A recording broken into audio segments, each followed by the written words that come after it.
Špinavý potok aj rieka. Odpadová voda zo smetiska vraj skončila v potoku. Prievická spoločnosť, ktorá prevádzkuje skládku odpadov, bude mať čo vysvetľovať. Spoločnosť, ktorá prevádzkuje prievickú skládku odpadov, si poriadne zavarila. Na krku majú políciu a takisto aj inšpektorov zo životného prostredia. Takto vyzeral potok pod skládkou pred pár dňami. Pena v ňom neveštila nič dobré.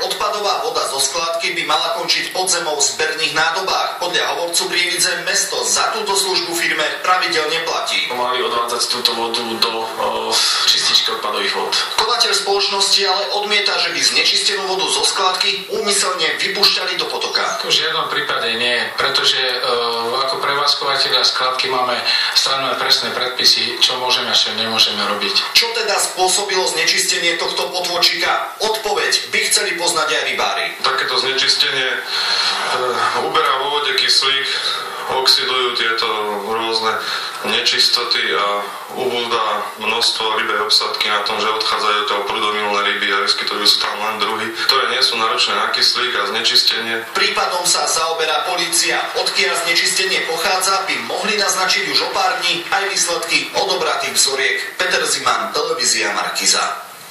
Počítače a